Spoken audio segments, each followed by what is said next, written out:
Hello, witches! Yes, it is Wednesday. It is time for the Witches Movie Coven. Grab your goat, grab a drink, grab a shotgun, because we're talking about the devil. Yes, indeed. You might need a motorhome or two, and you definitely need some wheels. If you've got a motorcycle, jump on it, because it's a road movie.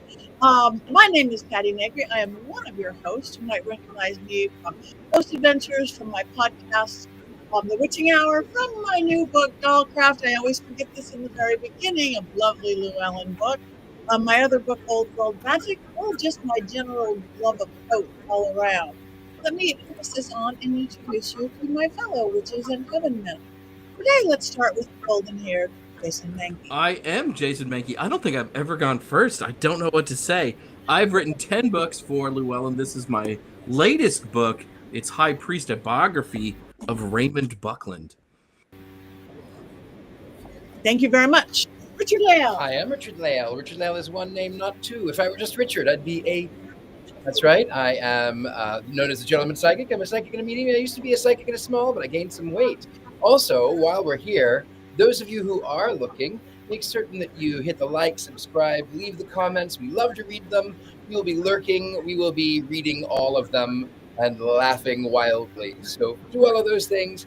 Also, you can go to the MrControl.com if you want to wear the Mystic Shield, or as my friend Vincent in the comments he was wearing his Black Phillip coat today. So you can go right over there and find us.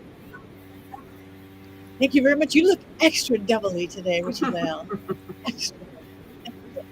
And our very special regular guest, the one and only Thumper Forge. Welcome, Thumper.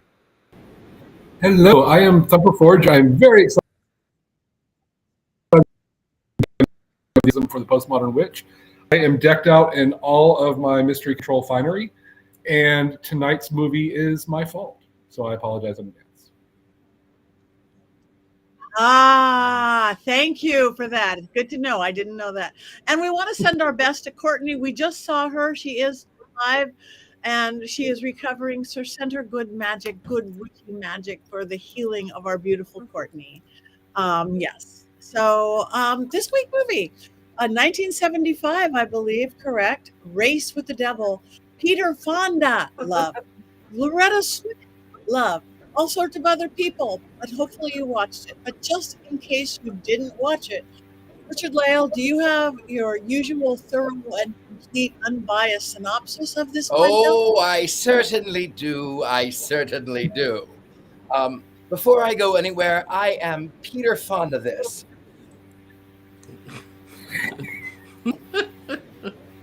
Anyway, Race with the Devil. It starts off like an episode of oh goodness, what was that game show in the 70s? The Price is Right. A brand new 1974 motorhome with shag carpeting, faux wood paneling, a bunk for the kids, and a brand new microwave. State of the art. This two couples go on holiday together. And they decide, I've gone to Wally World. I've gone to all of these other places. I even went to Korea, Loretta Swit. I've gone to these places. But you know where I haven't gone? Someplace really, really, really exists. Because there's nothing more exciting than the middle of rural Texas. They go camping. Everyone try. Oh, sorry. I was just saying that. Yeah, it's not me. So anyway, I read everything I see. That's a quote, Jason Mankey. Can you hear me? Oh, yes. Yes, I love it. Okay. We can screw with you now. You read everything you see. I love it. Anyway, so these four couples go on this holiday, this grand holiday in a Winnebago, because nothing says class like Winnebago. They end up in the middle of Texas, and everything is great. They're riding their motorcycles, and the girls are at home in the camper, and the guys are out. And the guys witness satanic witches doing a satanic witch ritual. And you wouldn't know that they were satanic, excepting the fact that they're all dressed in black, and they're chanting, and then, of course, there is that whole sacrifice thing.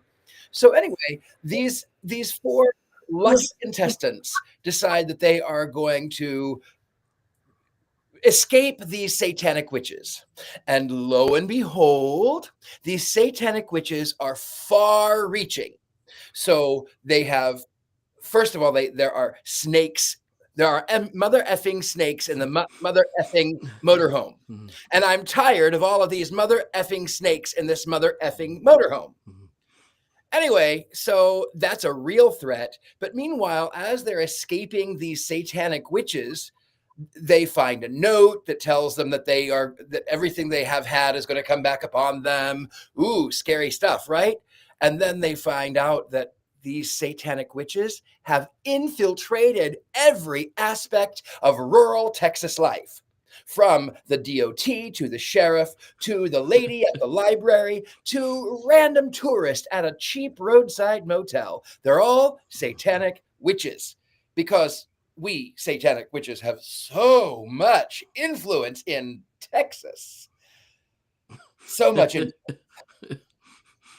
Meanwhile, they could have been killed at any moment since we have so much influence and we are literally everywhere. We are coming into your neighborhoods.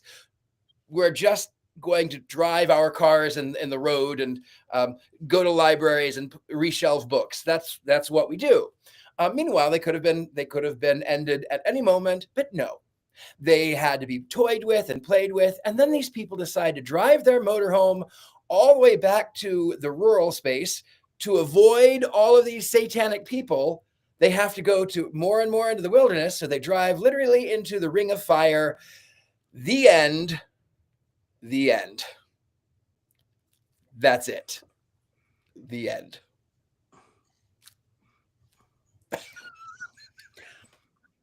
Thank you. Thank you. It is definitely a road movie.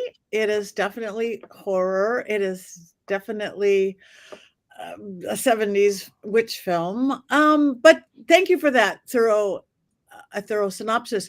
Heather, do we happen to have 5 more things that we need to know about this film? You're muted. You're muted. There. I did not mute myself. So that was the somewhere in the ghost world muted me. So I've got some basics, context, which is fun with these films. The actors, a little bit of witchcraft stuff going on, and then we'll talk about road movies. But first, let's just talk about the basics here. 1975, directed by Jack Starrett. And if you don't know who that is, he is best known for his role as Gabby Johnson in the movie Blazing Saddles, which I actually happened to watch a week ago, which is really funny. It was pretty much a mainstay at the drive-in at that point in time. It was, I think it made about 12 million. It was a success. It was only like 1.7 million is I believe, let me just look at my chart here. 1.7 million is how much it costs. So making 12 million and then 6 million right to video. So it did very well, even though the reviews are typically is mid. They're just not great reviews, but it did well. It was a success. They were thinking about doing a reboot more recently. It never got off the ground. I think when I say recently, probably in the last 15 years. So that is the basics of what this is. It's obviously a satanic witch film from the 70s. So let's talk a little bit about context. So if you've been watching our Coven for the last couple of years, you know I talk about this all the time. This was a period of time when witchcraft, satanic witchcraft, specifically movies, became all the rage. It started in 1969 when Hollywood stopped censoring itself and released, and we went to the rating system, and all hell broke loose in Hollywood, quite literally. So this is one of those. It is towards the end of the period when these were the most popular. This, similar to Rosemary's Baby and a couple others, are more mainstream versions of that type of film. Most of the ones we've watched so far have been B movies. So this is why you don't see any boobs and butts in this one. For the most part, they're further away, they're hidden, they're framed out. By the Fire, for example, you don't see that stuff in the other movies we've watched, like Necromancy and Blood Sabbath. I don't know if we watched Blood Sabbath. A Blood Orgy of the She-Devils. We saw that one. You see all of it because they're B movies. This is not. This has major stars in it, so a lot of that was toned down. But that is what this is about. So this. Sorry, Jason. No. I This was ready to do this song. Save it, hold it back. Maybe at a reboot they'll do that. So that's the interesting aspect of this, because it is one of those movies, but it's sort of towards the end. And of course, probably a lot of people said they did this because they were playing into the Satanic Panic. That is incorrect. The Satanic Panic doesn't start until the 80s. What we find here is the Hollywood auteurs and directors. There was this rush to put on screen things that could not be seen previously. So you had all kinds of new subjects being thrown out all over Hollywood. So that's what this is. And one of those subjects, of course, was witchcraft and Satanism, of course, pairing that was caused by the emergence of the community, the real witchcraft community, as well as all of the other stuff going on. So you can read my book to get an in-depth idea of what that is. So let's move on to actors. I'm just going to point out 4 of them to keep it short. We got Peter Fonda, who is Jane Fonda's brother, Henry Fonda's son, and the father of Bridget Fonda, if you've seen her in the movies. He is probably best known for Easy Rider. He was in Cannonball Run and Ghost Rider and a number of other things. So really keeping it short, you got Peter Fonda there. You've got Warren Oakes. Warren Oakes is best known for his role in Wild Bunch, 1969 Sam Peckinpah movie. If you have not seen that movie, you must. It is a very critical movie in American film history, especially Westerns. And that's another lecture for another time. He's also in Badlands, Stripes, 1941, and a host of other films. Loretta Swit. There he is. Loretta Swit, of course, best known for MASH and all of the various forms of MASH. She was all over. That's what she's best known for. And then Lara Parker. She's best known for Dark Shadows. That's where she appeared. And I'm talking about Dark Shadows from that period of time, not the more recent one. Unfortunately, all 4 of these actors are no longer with us. And I will add that I believe Loretta Swit just died this year. I think in the spring. So the rest of them, several of them died pretty young. So anyway, that's our main cast. And then let's talk about the witchcraft in here. This, of course, comes in at the period of time when we're seeing witchcraft movies being popular. It is very common for it to be regular people that fall into a place where there's witchcraft. And of course, most of these movies end where the witches win. And we see that happens here. This is pretty standard for these type of movies. And we do get instances of witchcraft being mentioned in here, and some of it feels not real. I hate to say that, but there is some mention where there are ties. You heard them say, "So mote it be." You heard them say, "Any evil you cause will be returned to you ninefold. So mote it be," was what it said. That they use the word runes. They say full moon and high priest. So they're using bits and pieces. It was suggested, in fact, the director suggested that he had hired real Satanists to be the Satanists in the movie. Loretta Swit said that was absolutely ridiculous. Although everybody she said everybody. Let me see if but all of those Texans can be little devils. I think someone could probably let us know if that's true or not. She did deny it. And she also said that, or I don't know if it was her, somebody else said that it wouldn't have been possible to hire witches or Satanists in Hollywood at the time. That is categorically incorrect. We know that Satanists, real Satanists, as well as witches, were very much embedded in Hollywood. And I don't mean in a negative way. I mean, they were there. So it could have been possible that they hired some people who are practicing modern witchcraft for it. It is possible, certainly, but not in the way that I believe the director was suggesting. And they also, again, this was not the Satanic Panic. He wasn't saying it. Someone suggested it's because he was playing it again into the Satanic Panic. He was not, because it wasn't the Satanic Panic, but it was, if he said it, for definitely for promotional reasons. That would have been the appeal. So I think Jason's going to talk more about the letter in a bit. You can do that in a minute. Let me finish up, and because I think there's a little more to it, right? Yes, there's a little more to it. So I'll let you go ahead and move on with that, and I'll go to number 5, which is going to be road trip movies. And I think this is super fun. This is a little off the beaten path because it's not witchcraft related, but it's important to kind of in these road movies, the vehicle almost is another character, of course.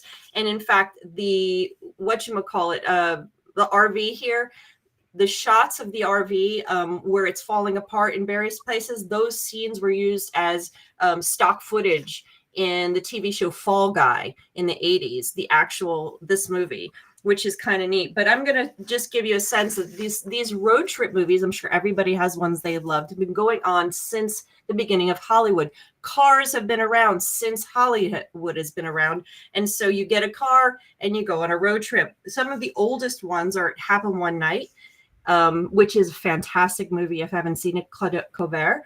And then Grapes of Wrath is from the 40s, another good one.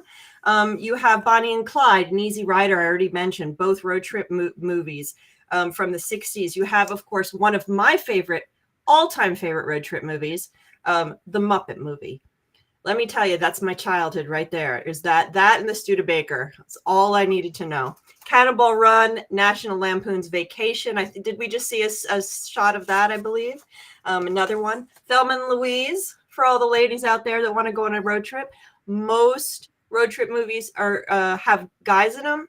Thelma and Louise is not. National Born Killers from the 90s. Oh Brother, Where Art Thou is considered a road movie. Moana is considered a road movie when I was looking at lists, and I'm like, okay, yeah, sort of. We're the Millers. And I just watched an interesting movie. It's not my favorite movie. It's not greatest issues, but it's called Band on the Run. It's about a Detroit band that's trying to get to South by Southwest, another place in Texas.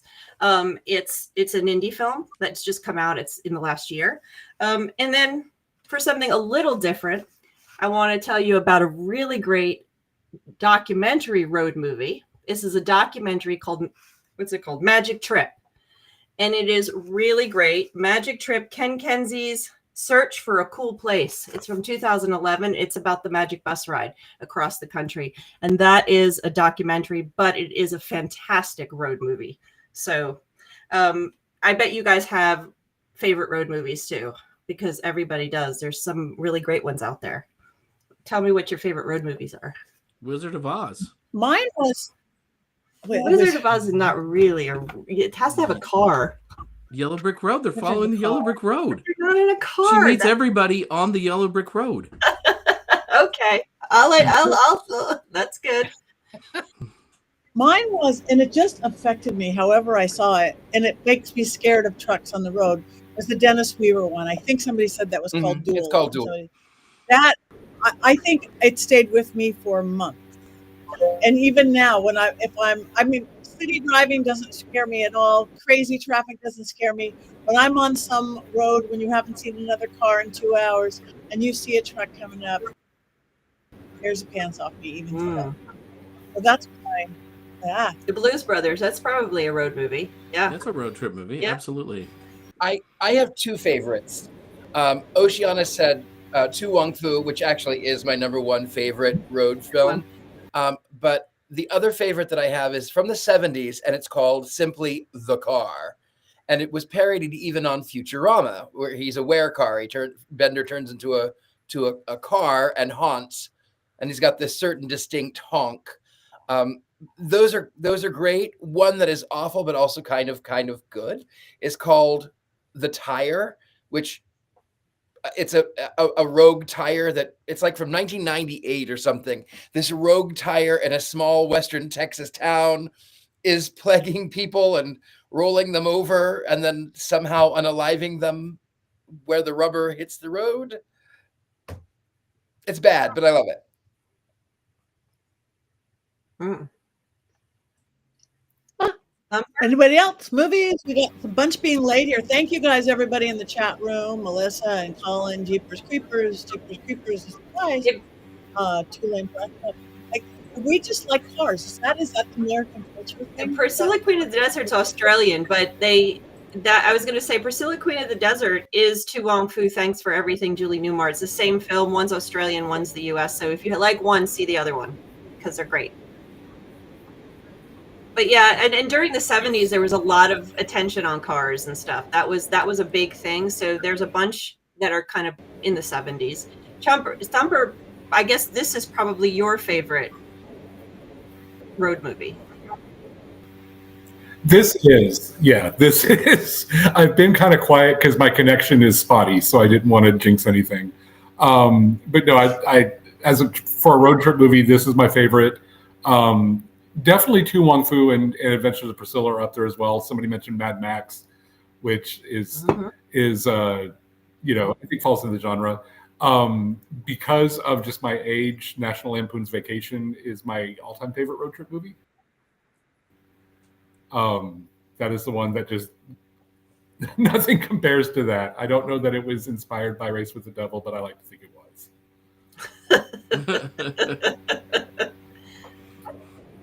This is crazy. Sorry. Okay. So is that our 5 Yeah, things? I'm sorry. Yeah, that's it. That's enough. Okay. Things. I didn't do well because poor dog and the other poor dog and poor snake. Why do they need to sacrifice animals? Don't say I Why? didn't warn And you. I know. I was like completely not looking through.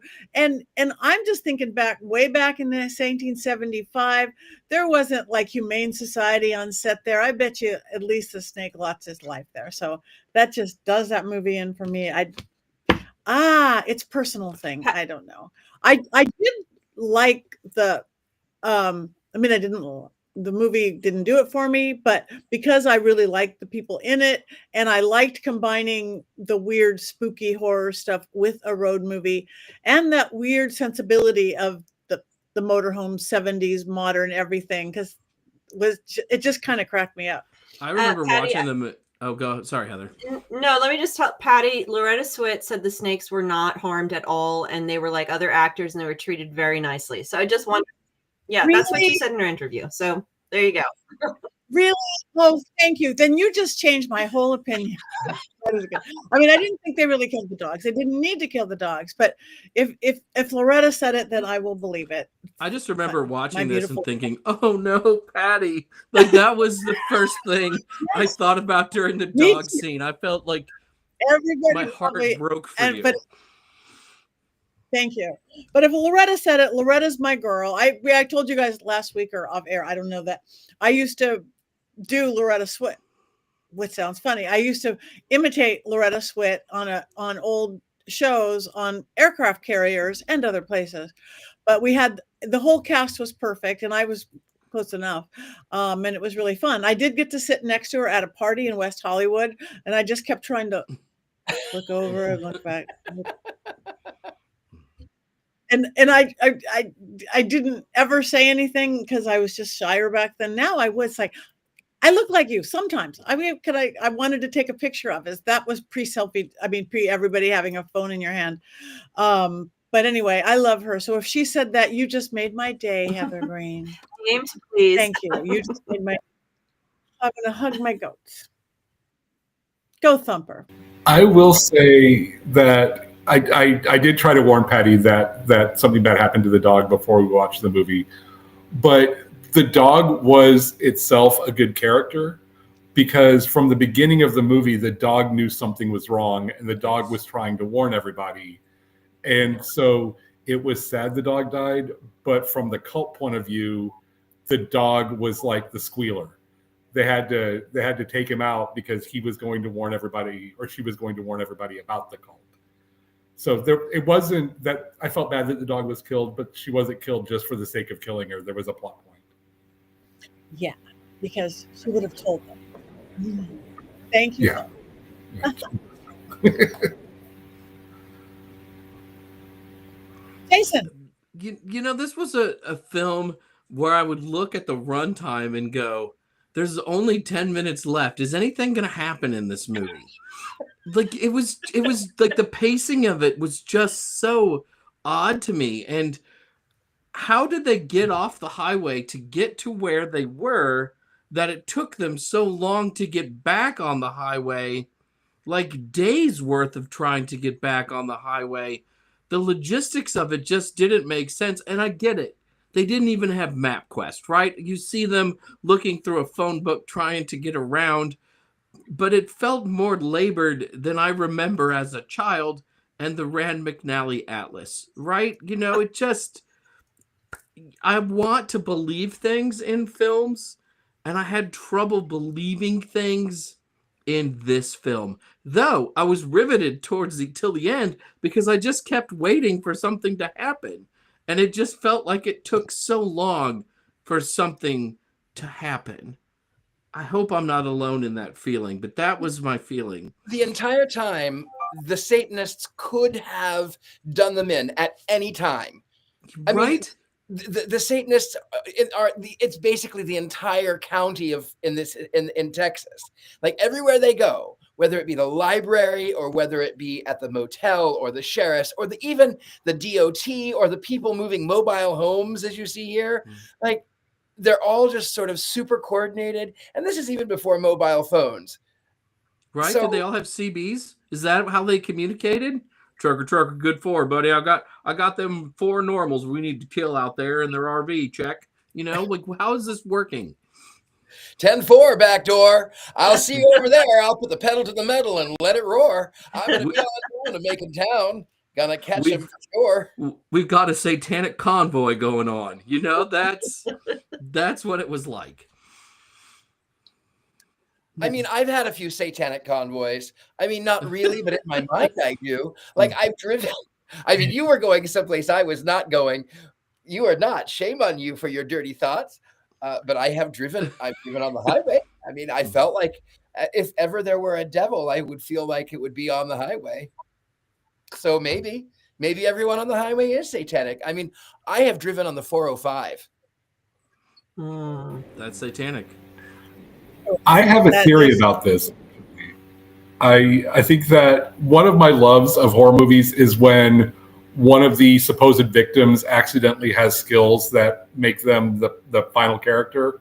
If you've ever seen the movie You're Next, where one of the characters just casually drops that she was raised in a survivalist cult, and then she's able to take down all the killers. I think the reason why there was so much focus on the 2 guys being the motorcyclists and rough and tumble and rugged and very good drivers was so that they could survive as long as they did, because so much of the attempts to kill them were on the road, and the cult did not anticipate them being basically stunt drivers. So had they not been motorcyclists, the cult would have taken them out immediately. But because they were so tough, a motorcycle and an RV are exactly the same. In the 70s, yes, absolutely. We have to think of the time. But I think that was why so much effort was put into how they were at the beginning, to show that they had the metal to survive all the various attempts on them. I just kept waiting for them to get the motorcycles out and do cool things on the motorcycles. This is the era of Evel Knievel, who was a famous motorcycle stunt person. For all of you who are much younger and would not know who that person is. And we never got that, though, right? I mean, they were just there the whole time. Like, do you know how fast a motorcycle is? You gas that up, and then you get to Amarillo. Fast, right? Like, and how hard would that have been to do? They have 2 motorcycles. They could have abandoned the RV, yes, gotten on those motorcycles, and they could have gone even through the desert on those motorcycles. They get great gas mileage, even back in the 70s. Problem solved. Yeah. Was They could have. I did think that the motorcycle in the beginning, I guess you're probably right, Thumper, showing how good they were. I was getting bored. That was just way too much dirt biking Yeah. for a not dirt bike person. it was a lot of Okay, padding in the okay. film, I think. Let's lot of extend padding. the runtime by showing Peter Fonda on a motorcycle. It will make you think of Easy Rider, so you'll be much happier with this movie. Yep. And you'll pretend you're somewhere else. And I think that is exactly for me what you just said, I believe, is exactly the way I felt this. I felt like they said, okay, we want to make a Peter Fonda vehicle. Let's get an Easy Rider guy in here. Let's do a little Easy Rider thing. Let's do, these road trip movies are really cool. We're going to have a road trip movie. Oh, satanic movies are really cool. How can we blend that? And it just wasn't balanced. It spent too much time with the motorcycles at the beginning and then didn't really give us that at all throughout to enjoy it at any point. And then the satanic cult was just this looming over. We didn't really get to know them. In most of the B movies, whether it's what's the one where the guy can't think of the name of it right now.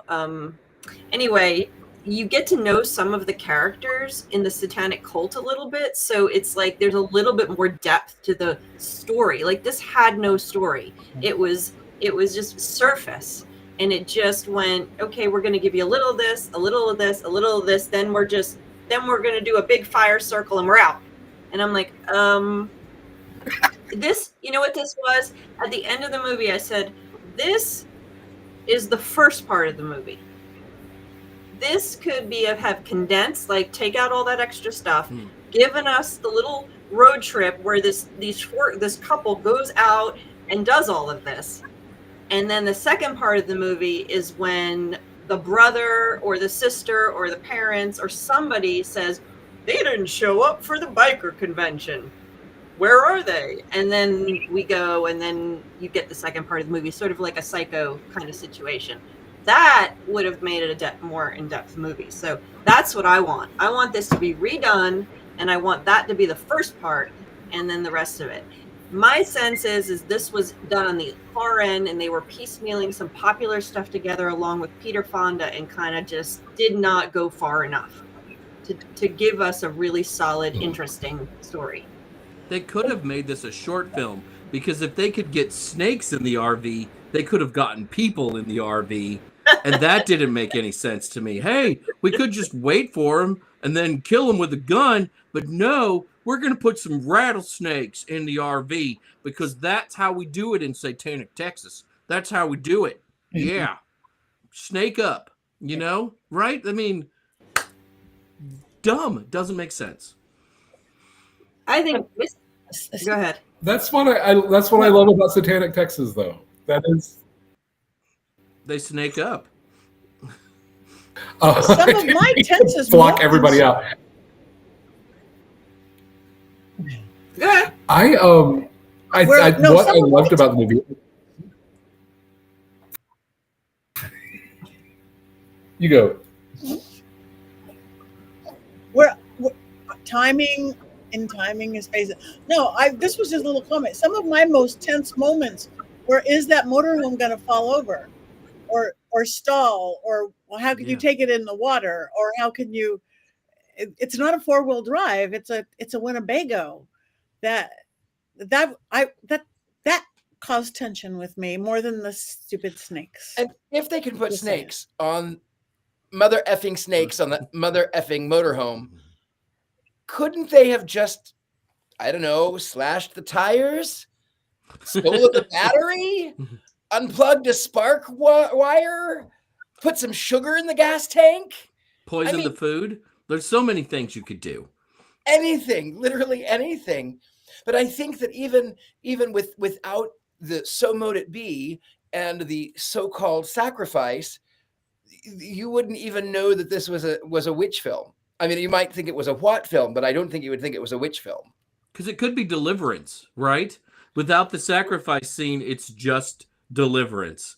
Why are these Yankee people here in rural Texas in their fancy RV with a microwave and 4-channel stereo sound, right? Let's just kill them for that reason. I think Thumper had an opinion that got lost with his timing. Oh, I did. Thank you. I think what I just personally liked about it was and what even I agree with what everybody is saying about the movie and how terrible it is and how it is sort of a mashup of genres. But I loved the idea that you could never really tell, unless they were getting like chased by wrecking trucks, who was in the cult and who wasn't. And can we trust anyone at all? Can we trust the guy who we asked if we could borrow his phone? The phone doesn't work. Does it not work because we're in rural Texas, or does it not work because we're in satanic Texas? I think the rattlesnakes made sense to me in terms of, hey, what happened to the people of Winnebago? Oh, some snakes got in there. You know what happens when the city slickers come out here? They don't lock the door and the snakes get in. It would have been a lot of the attempts on their lives would have been kind of plausible.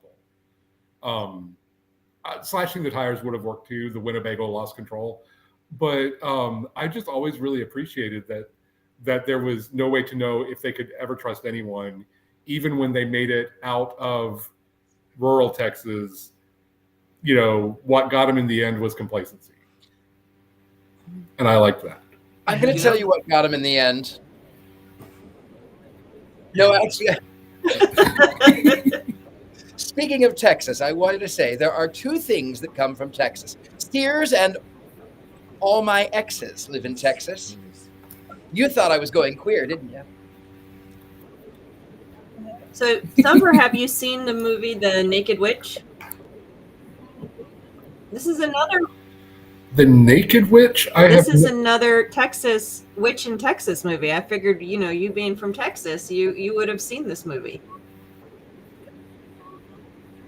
You will. I have not. I will be looking it up immediately. I'll have to give you a link. It's not easy to find because it's an early 60s movie that we sometime will have to watch it on here. But this is another waking 300-year-old witch in Texas.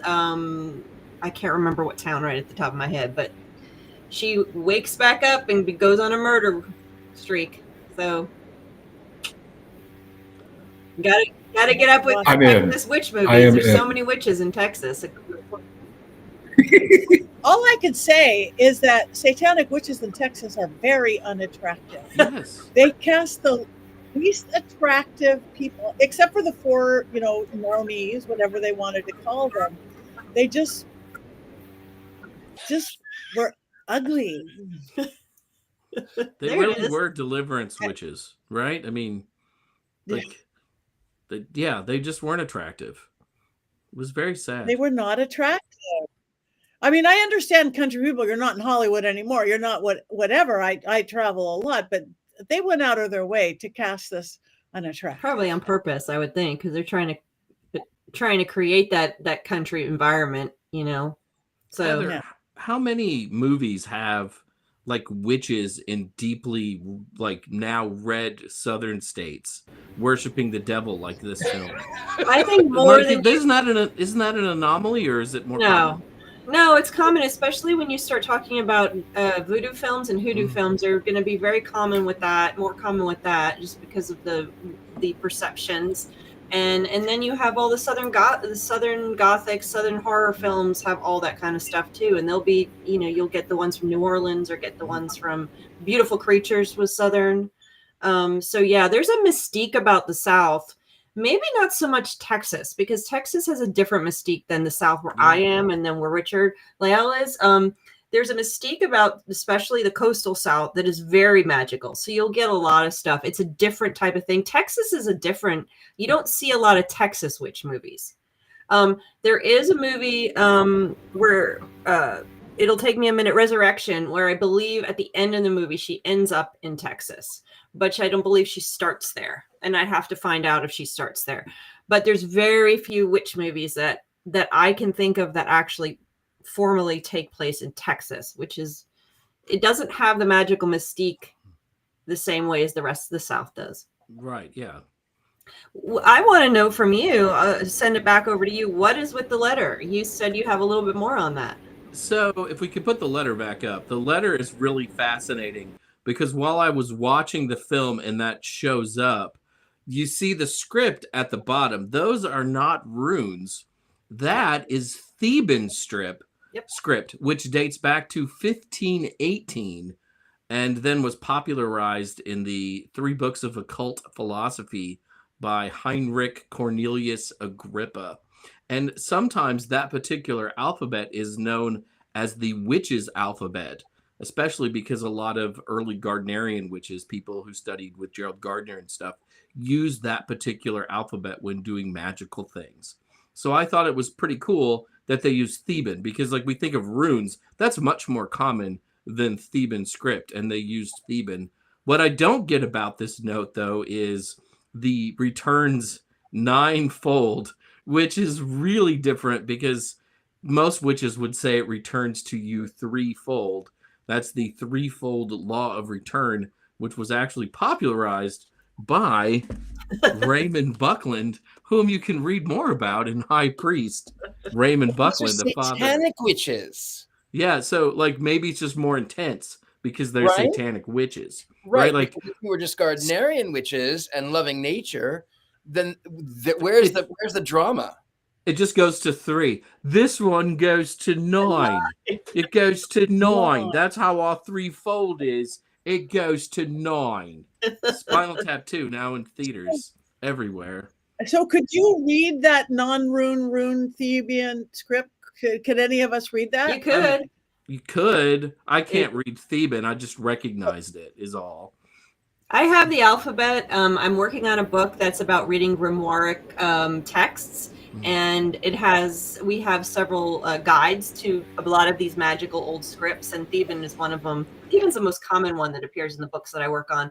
But I have the alphabet. We can, if you send me that image, I can see if it means. It probably doesn't. They probably grabbed it out of one of like the books that you're talking about. They probably just grabbed it out. It's like they grabbed the 2 books that they talk about in the movie. They just grabbed a couple of witchcraft books off the shelf that looked good.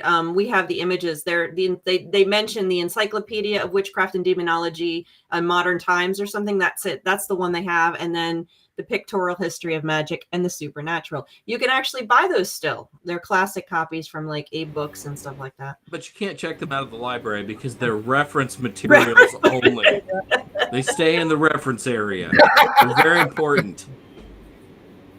You know, I remember going to the library and looking for books like that when I was young and finding those. So when I heard them talking, I looked them up and I was like, oh, I just can remember being young, going to the library and seeing the witchcraft reference books. I'm like, ooh. You know, another thing about this movie is, I swear to you, it's brought to you by KOA Campgrounds. Because before the RV parks for the night, the Peter Fonda character is like, hey, we can go to this campground. They've got a pool and they've got a 5-star restaurant. And there'll be people there and we can hang out and it'll be really nice and really posh. And then the other guy's like, well, we've got this RV. We don't need to go anywhere else. We can just park anywhere and have a great meal. And if they'd just gone to the RV park, none of this would have ever happened. So remember, Race with the Devil brought to you by KOA Campgrounds, because you can't just park your RV anywhere. Perfect. I think of a lot of weird things while I watch these movies. Oh. Oh, no, it's definitely Theban. AI, you are drunk, and I do not trust you. That's most certainly Theban. Yeah. Yeah. I made sure to look it up, which you can get Theban in Buckland's Complete Book of Witchcraft, written by, not me, written by Raymond Buckland. I make nothing if you buy this book. Nothing. Absolutely nothing. So, have we discussed everything there is to discuss about this rogue horror satanic witch movie?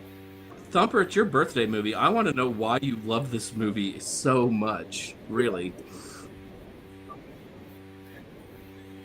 I used to drink, and I remember this movie like knocking back a few cocktails and watching a witch movie. So it was a little different than I remembered it from my first viewing. I really, honestly, like I said earlier, the idea of like a secret satanic murder cult in Texas, like, pleases me to no end. I think there's another movie called Brotherhood of Satan that might actually take place in Texas Mhm.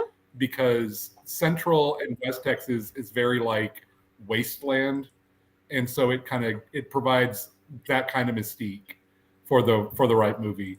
I don't know. I just think it's overall though it's just campy and stupid and fun for me. I thought so much of the acting was over the top in the wrong places. This movie is to me like what Ouija Shark was to Courtney. Like I know I shouldn't love it as much as I do, but I'm just gonna love it. Okay, thank you. And when is your birthday, Thumper? Tomorrow. Happy birthday, Thumper. Yay. Thank you. Yay. Okay, do we have any quotes on this film? Thumper has. I have. Jason sent one, and I've already lost it. So after I do these, he can jump in. It's in the private chat. Just scroll up. I'm using other people's technologies, and I'm afraid to touch anything because of all the problems I've already had.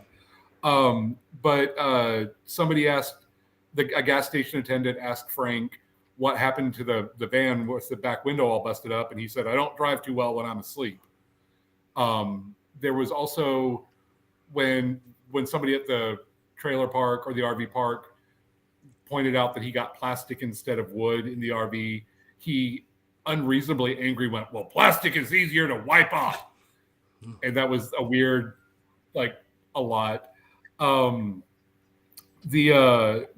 course at the library when they take the books, there's the quote about, "Why don't you go put these back on the shelves?" And if I was a small town librarian, I would have lunged over the desk and taken the books. But that whole moment was lovely for me. And my favorite is, "I don't believe a school bus on a Sunday." That was a good line. That was an amazing line. Like Maybe that's why I love the movie. That was the first time the characters showed any awareness as to their situation. But and my favorite line, actually, Jason, do you want to give your line real quick that I can't find? Like we just put it on the screen if you want to read it from there, or I'll just read. I could do that. Yeah, put it back up, Rob, if you can. Or I'll just say, "I don't want to overload this dinner party with cinnamon," which I want to use going forward in my life. There it is. "I don't want to overload this dinner party with cinnamon." Like that. That's amazing. Yeah. Then he's like, "I love my wife." That is a wonderful. My wedding anniversary is next week, so I'm going to use that when I go out with my wife. Yeah. Please do. But the best line in the whole movie is when they have finally made it through Fisher and they're on the way to Amarillo and they're down the highway and they've all been through all these people trying to kill them. And Roger says, "Hey, everybody, lighten up. It's all over." And then the flames shoot up around the other. Can I just jump in really quick? I missed there was a conversation about Pumpkinhead, and I just want to shout it out because Pumpkinhead's my favorite horror movie ever. So whoever was talking about that, I don't know. There was a big feed going on, and I couldn't jump in and say anything. But applause to whoever loves Pumpkinhead, whoever you were. Yes, thank you. You made my night. That's it. That's all I got. Now it's Jason's turn. Thank you. So, Jason, do we have a Mankey movie moment? Of course we do. With a movie like this. So, in the history of this show, I'm very used to being lied to. The first perpetrator I think of is, of course, Courtney Buckley. I'm sad that you're not here, Courtney, but also relieved that I will not be hexed. This movie is good, I promise, Courtney often tells us. And then that movie, of course, turns out to be Ouija Shark or Velocipaster, neither of which are good movies. So Courtney has lied to me a lot over the course of this coven. There are times during the show when I am quite negative towards a film, and during the show, Richard Lea will also be quite negative. In those moments, I think to myself, hey, I've got some backup. This is great. And then by the time we get to Wands Up, Richard Layla is giving it a big Wands Up to whatever crappy film we just talked about it. Not only do I feel betrayed, I feel lied to. Heather and I both have a huge love of witchcraft history, and often when she's picking movies for us to watch, she'll say something like, this movie was really important in the history of witchcraft in film. And then I'll watch that movie and I'll think to myself, this is as important as the toe jam that once existed between my grandmother's toes, which means, of course, that it's not important at all. And again, I feel lied to. Thumper Forge, who picked tonight's film for his birthday, has told me several times over the past 4 years that we are friends.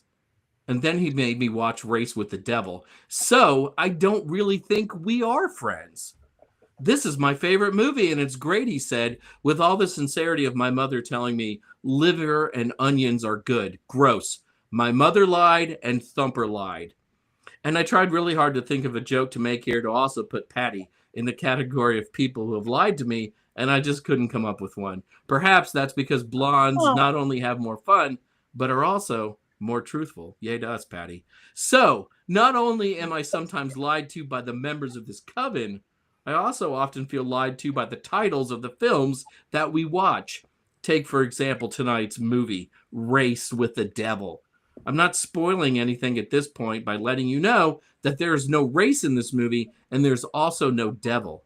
Instead of the devil, all we get are a bunch of sons of the soil from Texas who are apparently part of some cult. If you aren't familiar with the term sons of the soil, it's a nice way to say hillbilly, at least according to The Simpsons. The movie starts out in a way where you think it might not be lying to you. Peter Fonda is shown riding a motorcycle around a track. And at that point, I think to myself, the motorcycle is going to be a big part of this film. I mean, Fonda was an easy rider and was one of that movie's writers, so that makes sense. Making less sense as a guy critiquing Fonda's motorcycle riding who looks like he's 75, but it's the 70s, so this old guy is probably only 26. Later, Fonda and the old guy ride their motorcycles. Great. We are going to get some cool motorcycle stunts later. We do not get cool motorcycle stunts later.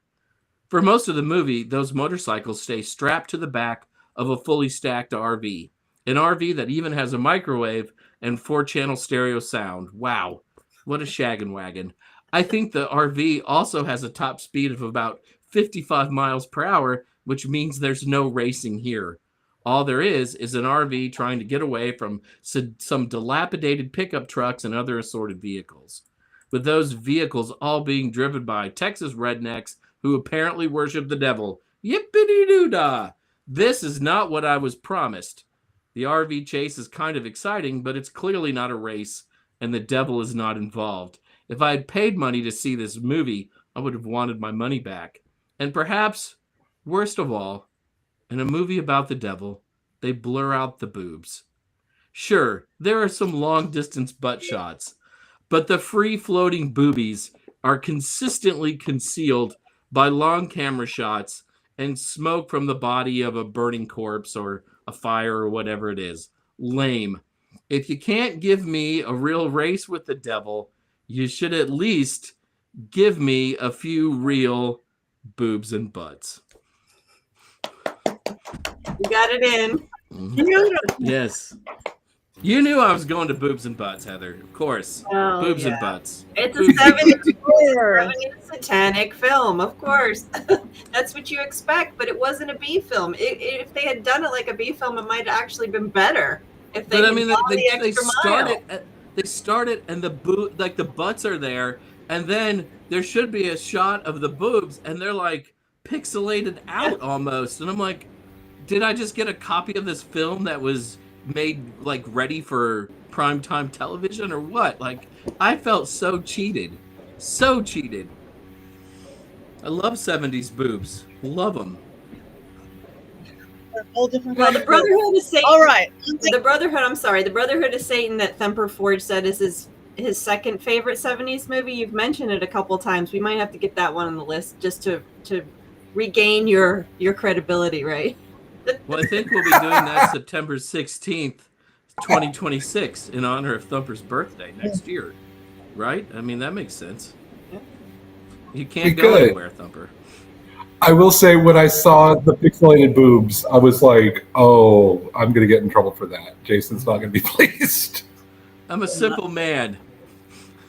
I wanted a race, All a right. devil, and boobs and butts, and I didn't get a race, a devil, or boobs with butts. But we got dead Yeah, snakes. we did. But that were not harmed in the making. All right, it is time to vote. Wands up, wands down. So all you fabulous people in the chat room with your great comment, wands up or wands down? And my wand is fighting.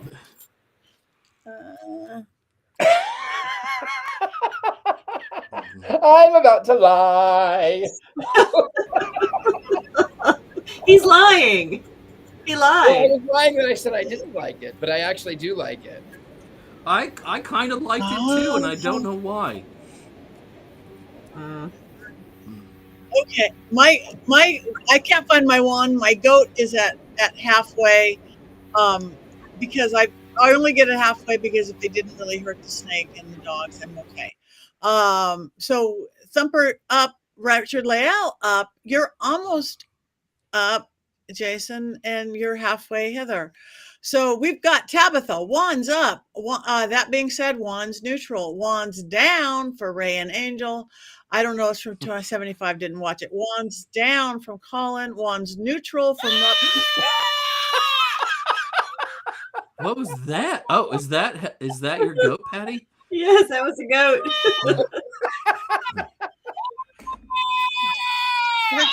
The thing is, it doesn't always turn off. That was one of the best moments the show has ever had. Yeah. Wait, stop.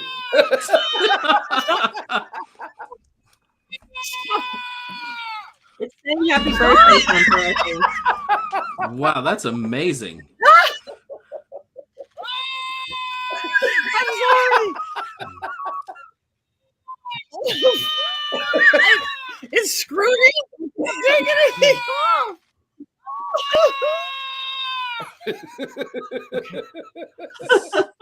I want one of those so bad.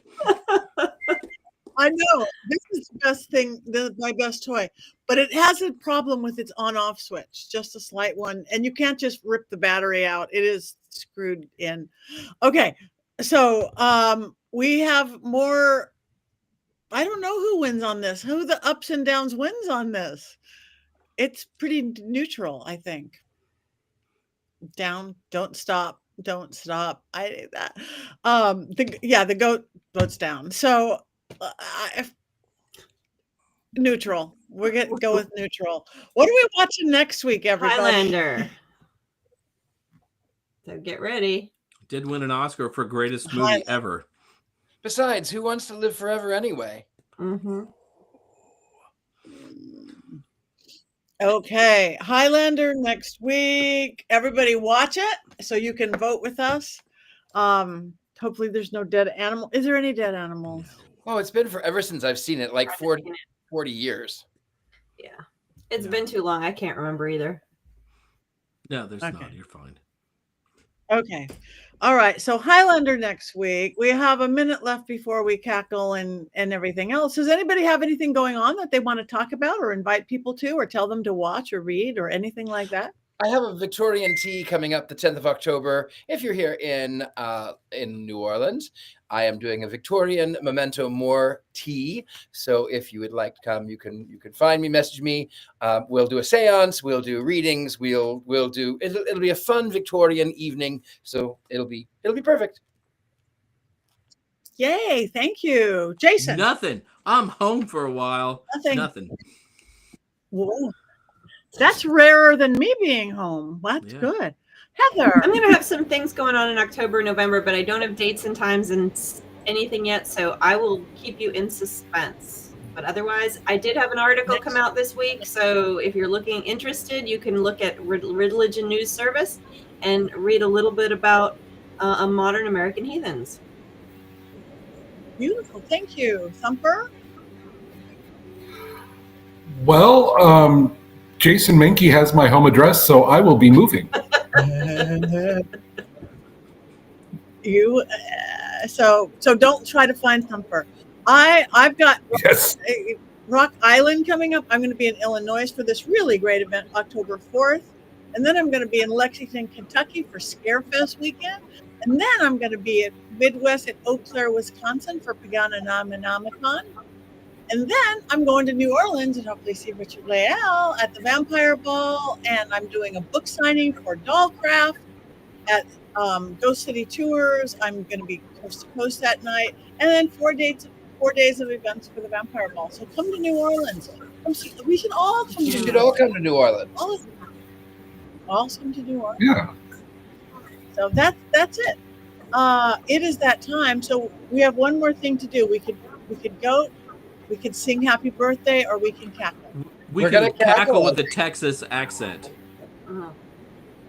Okay, cackle. Are we the Satanists or the normal people? Clearly this. Oh, we'd We're have to clearly be Oh, the Satanist. clearly the Satanists. Okay, Texas accent. 1, 2, Ah. 3. Yeah.